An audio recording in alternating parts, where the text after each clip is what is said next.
السلام عليكم ورحمة الله وبركاته. اللهم صل وسلم وبارك عليك يا حبيبي يا رسول الله. في البداية أحب أرحب بالسادة المتابعين والسادة المشاهدين وأقول لكم كل سنة وأنتم طيبين. كل سنة وأنتم طيبين ورمضان كريم علينا وعليكم جميعا يا رب، وتعاد علينا الأيام كلها بخير وصحة وسلامة يا رب. دايما نكون في أحسن حال وربنا يا رب يكمل لنا رمضان على خير. اللهم بلغنا رمضان لا فاقدين ولا مفقودين، اللهم آمين يا رب العالمين. طبعا قلت أعمل معاكم تنظيفة رمضان كده عشان يعني إيه ان شاء الله نخلص بدري بدري. هو الكلام ده يعني لسه فاضل يومين اتنين على رمضان. تمام. وان شاء الله نبدأ رمضان مع بعض واعمل لكم فيديوهات حلوة بإذن الله ونبقى مع بعض دايما. طبعا هنا يا جماعة الكهرباء قطعت وانا بنضف. تمام. بس هتيجي يعني هي قطعت، انا كنت بنضف كده، كنت بغسل هدوم وكده، فقلت اما اخلص وارجع انضف الشقة معايا. طبعا جبت شويه ميه باريال، عملت الشقه الركنه بها. حطيت ميه بشويه مسحوق. طبعا لو عندك اي فرع على الركنه او اي حاجه، شويه ميه باي اريال كده وتعملها تبقى ايه معاك كويس. طبعا مكنتش عارفه استخدم المكنسه الكهربائيه، فاستخدمت هنا في الحاله دي المكنسه اليدويه. تمام. بدأت ان انا اجيبها كده واحده واحده. كل سنه وانتم طيبين، عاملين ايه؟ ورمضان كريم علينا وعليكم جميعا يا رب. اللهم بلغنا رمضان لا فاقدين ولا مفقودين، اللهم امين يا رب العالمين. وربنا يتم علينا يا رب واحنا في احسن حال. واللهم ارفع عننا الغمة يا رب، اللهم امين. اكثر الدعاء يا جماعة في الليلة اللي قبل رمضان، ربنا بتقبل فيها. الملائكة بتنزل والدعاء بيتقبل فيها، وربنا يا رب يحسن ختامنا جميعا. طبعا ده قماش خيامية، انا كنت عاملة منه الفانوس. تمام اهو. طبعا الفانوس ده انا علقته في الشارع، هعمل لكم برضو واللمبه اللي هي اللي بتنور دي مدوره. ايه رايكم في الفانوس اللي انا عاملاه ده؟ تحفه بصراحه. انا الفيديو بتاعه المفروض ان هو ينزل لكم، بس هو بيحمل دلوقتي. تمام. هنا طبعا بدات ان انا اخلي السفره زي ما انتم شايفين واحده واحده. تمام. والله العظيم شغاله في 100 حاجه مش في حاجه واحده، في 100 حاجه. ادعوا لي بقى ان ربنا يكرمنا واخلص. تمام. طبعا انا المكنسه اهو، الدنيا بص تضرب تقلب على تنظيفة رمضان دي، عينكم ما تشوف اقول له بقى ايه الا النور. بدأت افتح بقى الشباك، طبعا الكهرباء قطع، قلت انور بقى المكان. بدأت ان انا انضفه وهوها واحدة واحدة. تمام. دي طبعا اما الكهرباء تيجي وكده تكون الدنيا بقت تمام، يعني كنا قربنا نخلص. وبرضه كنت بعلق في زينة رمضان. الحمد لله، لازم بنحس كده بطقوس خفيفة كده في رمضان. احنا الحمد لله ان طقوسنا بسيطة، مش هقول لكم بس الحمد لله تبقى دايما احسن. انا ابني الصغير ما بصدق الشباك ده يتفتح بالصمت، والله العظيم ما بفتحه، بتهيألي الا كل فين وفين بسبب محمود ابني. مجرد ما بفتح الشباك ده عشان اقول موتيل وبيطوله بيطلع، يطلع يقف على الشباك. تمام. هنا بدأت ان انا انضف الخشب كده واحدة واحدة بالفرشة. طبعا كنت عايزة استخدم المكنسة في الحالة دي، بس مش متاحة معايا، فقلت اما الكهرباء تيجي ابقى اكمل اللي اكمله بقى يعني، او اعادة تنظيف. اصلا بحب اما انضف كده بصراحة بديلها تنظيفة بضمير. هنا طبعا الشاشة برضو بدأت ان انا امسحها الاول معاك واحدة واحدة، وهزينها برضو وهتشوفوها برضو بعد التزيين هيبقى شكلها ايه. بحب ازين الشاشة انا في رمضان، تبقى لها شكل حلو. تمام.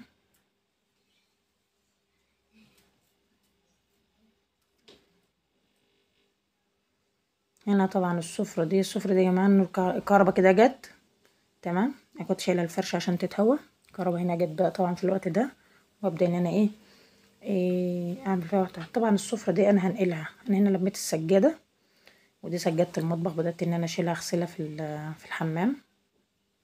تمام. اول حاجة بتتطرب عندي وبتتسخ بسرعة سجادة المطبخ، فقلت لا ما بديهاش بقى، ندخل بقى عليها غسلة حلوة. ولو اي حاجة عايزة برضو كل ده يتغسل على العيد ان شاء الله، بس انا بعمل لها زي ايه، تنظيفة خفيفة كده برضو. ان بحب دايما الحاجة دايما تبقى قدامي نظيفة ومترتبة كده ومنظمة. تمام. تدلي على المية وظبطها زي ما انتوا شايفين كده واحدة واحدة. اراكم في الغسلة دي. ايديا معكوكة من الدهان، انا عاملة مكتبة هتنزل معاكم. بوريكي برضو طريقة حلوة كده لو انت عايزة تعملي عندك ارفف ديكور او حاجات من دي.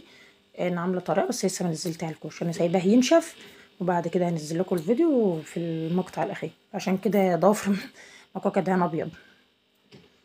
تمام. ايه رايكم بقى؟ تنظيفه حلوه ولا مش حلوه؟ وما خلصتش يعني، انا هنزل لكم الفيديو التاني بتاع تكمله التنظيف يعني، بس انا قلت يعني اجيبها لكم واحده. ودي السجاده التانيه برضو بفرشها قدام الحمام والمطبخ، عتبه كده بحطها يعني طرقه كده قدام اوضه الاطفال والحمام والمطبخ، بحط دي المكان فيه عشان البلاط والجو برد يعني وكده. واصلا البلاط عندي لو مكشوف شويه بيتسخ بسرعه، فعشان كده مش بحب دايما ان انا اكشفه كتير.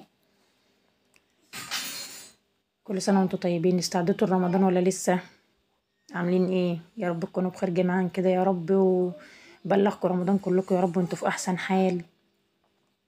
عاملين ايه؟ وحشتوني والله.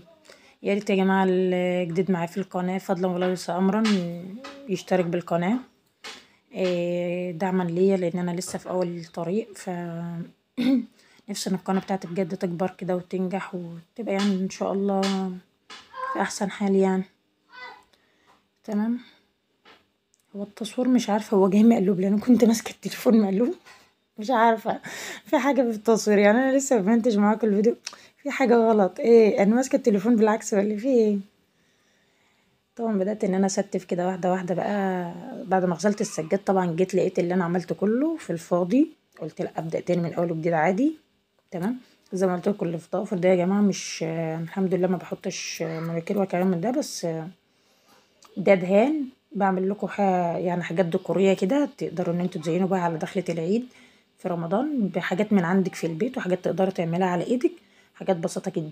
هوريها لكم برده في الفيديو التاني، مش هحرقها لكم لما تشوفوها، بس انا سايباها لسه دلوقتي يعني مدهونه وبتنشف، فسايباها اوريها لكم.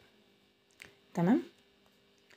هنا طبعا اولادي بقى ما شاء الله قايمين بالواجب وباللازم، ماسكين السفند بقى والقش والحاجات دي.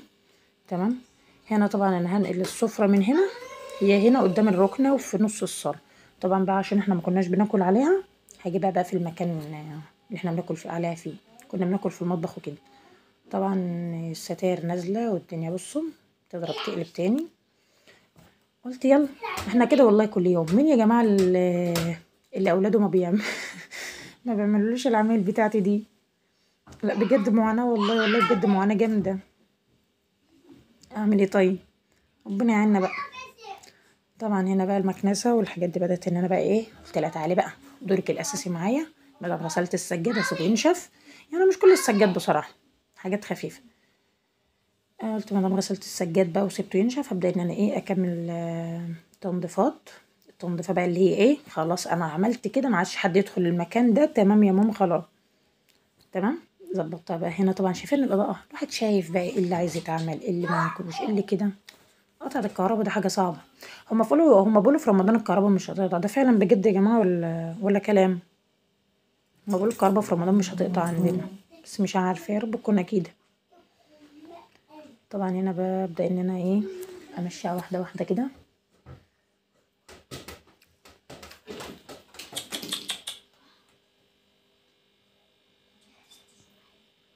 انا سايباكم تتفرجوا بقى.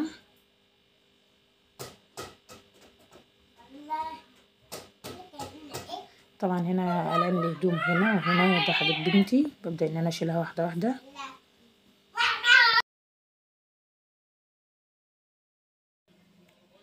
طبعا هنا بقول لك انا هنقل السفرة من هنا هجيبها هنا، انا كنت حاطاها هنا على اساس ما كناش بناكل عليها وكده، فمش عارفة التصوير جاي معايا شوية كده وشوية مش عارف، جايز عشان ماسكة التليفون بيدي. طبعا انا المكان ده كان في بقعة بدأت ان انا اشفطها بالمية واحدة واحدة. تمام. هتفطروا ايه اول يوم رمضان يا جماعة؟ مين اللي عنده طقوس دايما كده بيحاول ان هو يعني ايه كل سنة بتبقى هي الطقوس ما يقدرش ان هو يخلفها؟ يعني بالنسبة لنا احنا متعودين طول عمرنا كل سنة اول يوم فطار رمضان بيبقى بط ومحشي ورقاق بقى او جلاش باللحمة، يعني حاجات كده يعني ايه طقوس حلوة كده. برضو في اجواء العيد برضو عندنا طقوس برضو ما بنغيرهاش. هنا طبعا المخدة دي فرو، الفروة بتاعتها انا عملت شوية بوريك ان انت ممكن تقدري ان انت تفردها بالمكنسة. تمام. طب نروح وانا جاي لك اهو. فبقول لك تعملها بقى بالمكنسة كده. تبدأ ان انت تشفطي الفروة بتاعتها، تلاقي الفروة بتاعتها ما شاء الله بتتفرد معاكي. بس عشان وقت الفيديو مش عايزة ان انا اطول فيها. دي بقى تقعدي كده في وقت تكوني فاضية فيه تقعدي تعمليها بالطريقة دي، سهلة وبسيطة جدا، مفيش فيها اي حاجة صعبة. او بالسشوار، يعني تفردها كده او بالسشوار. تمام. وبدأت برضو ان انا اشفط بالمكنسة كده اي يعني عفر هنا او هنا او اي حاجة في الاماكن اللي انا مبعرفش اجيبها بالمقشة او كده، ببدأ ان انا اعملها بقى. طبعا ده الفروة اولادي بقى ما شاء الله. قلت لهم لا، انا بعد ما اخلص ما عادش حد يجي في الاماكن اللي انا بعملها دي. حلاوه المكنسه القطعه اللي فيها دي ان تقدري تستغلها في الاماكن الضيقه اللي زي كده، اللي ما تقدريش تجيبي فيها ايه الاتربه والحاجات اللي هي الزيادات اللي انت ايه لازم تشيلي وتعملي. لا، ده حلاوه ان تشدي كل حاجه كده وهي في مكانها زي ما هي بتشفط بقى. تمام. هنا طبعا ان انا نقلت السفره كده وديتها في المكان اللي انا قلت لكم عليه. كده المكان هنا فاضي اهو، شايفين. طبعا احنا مكناش بناكل عليها، فكنت حاطاها في جنب كده على اساس اولادي بيذاكروا عليها وكده للدروس والحاجات دي. فقلت لا، انت وقتك جه بقى تعالى حطك هنا. مع ان هنا يعني جوزي دايما بيحب القعده الارضي، بيحب لما نيجي نتغدى او ناكل نبقى ارض كده. طبعا السلم عشان كانت الزينه بتاعت رمضان والبلالين لسه، وانت عارفين بقى ابو طول ما انا قاعده لسه في حاجه والله، ولسه في حاجات يا جماعه لسه مركبتها. بس ان شاء الله كل ده يتعمل وهيخلص. اولادي بقى وانا بدهن قرف الديكور اللي انا بقولكوا عليه ده. جابوا البويه بقى، وبصوا انا كنت بتشوفها لهم. لسه هجيب لها بنزين بقى او اجيب لها تنر يشيل الدهان اللي على الارض ده. تمام. ايه رايكم في الشاشه بقى وهي متزينه؟ والله هي تحفه جدا. اقل حاجه عندك تقدري تعمليها يا جماعه. انا اللي مزينه الديكور ده، يعني بحب دايما كل سنه اعمل حاجات مختلفه. حطيت الاضاءه هنا. بعدها علقت عقد النور ده. في واحد تاني برضه هركبه عليها من فوق، بس انا يعني قلت ايه هتضعف نظرهم اكتر وهم بيتفرجوا على حاجات رمضان والحاجات الحلوه دي. فقلت اكتفي بواحد ولا اعمل الاتنين، فقلت اجربها الاول بواحد. طبعا هنا جبت الزعافه بتاعتي بقى حبيبتي اللي ما بتفرقنيش، انتوا عارفين بقى ان دي وقتها تنظيفه حلوه كده عشان يبان علينا التنظيف والحاجات الحلوه بتاعت رمضان دي. بدات ان انا اشوف اعمل السقف ازعفه. وهنا البرقع ده بدات ان انا برضو انفض من عليه التراب. اهم حاجه تتابعوا الفيديو الاخر يا جماعه. انا عارفه ان الفيديو بتاعي طويل شويه، بس يعني فضلا وليس امرا. المشاهدات عندي ضعيفه جدا، فياريت يعني ان انتوا تساعدوني فيها، ربنا يجازيكم خير. والله والمحتوى بتاعها حلو، محتوى تنظيفي نشاط كده، يعني كل اللي ما لسه ما عملش يقوم بقى من مكانه وتنشط ويعمل بقى الحاجات دي، بحيث ان شاء الله نبدا رمضان كده واحنا شقتنا نظيفه، الاماكن بتاعتنا رايقه وحلوه، مفيش عندنا شغل كتير. اي نعم الشغل ما بيخلص، انا واحده من الناس اللي انا بعمله ده يوميا لازم يتعمل. بس يعني بيفرق معايا في ايه ان انا ممكن مشيلش السجاد. السجاد يعني برضو في سجاد بيبقى متسخ، برضو مش بشيل كل السجاد في وقت واحد. بيبقى دايما المكان مرتب ونضيف، فاهمين ازاي كده يعني. يعني ممكن التنظيف اللي انا بعملها العميقه ده ممكن كل اسبوع مره بحب اعملها. تمام. اجيب من تحت الكنب وانفض الكنب والحاجات دي كلها. ان شاء الله هعمل لكم الانتريه ده في فيديو، بس مش دلوقتي لان انا السنه دي مش فاضيه لان انا بدرس. ان شاء الله بعد ما اخلص السنه دي باذن الله هعمل معاكم الفيديو. ايه رايكم بقى في الشقه كده بعد ما اتعملت؟ هي لسه ما اتفرشتش، بس انا سايبه اما السجاد ينشف عشان افرشها مع بعضها. اللي هي بتاع المطبخ والقطع اللي هي لسه. طبعا هنا برضو الاوضه بتاعتي نضفتها برضو كده، بس لسه همسح بقى. انا كنت بمسح بس في مسطح البصمات، بس لسه هجيب ميه واريال بقى مع ان شاء الله هفرش اخر النهار يعني باذن الله. هعمل لكم الفيديو بتاع الفرش وانا بعمل. تمام. ايه رايكم بقى؟ حلوه تفتح النفس بقى التنظيف دول ما تفتحش النفس يا جماعه. يا ريت كل اللي لسه ما عملتش حاجه تقوم تحسوا كده باجواء رمضان. والله العظيم يا جماعه اقل حاجه بترضي وبتعمل اجواء حلوه، تحس كده ان في عندك تغيير حلو، حاجه جميله بتستعد لرمضان. اجواء رمضان الحلوه اللي احنا بنستناها كل سنه. إيه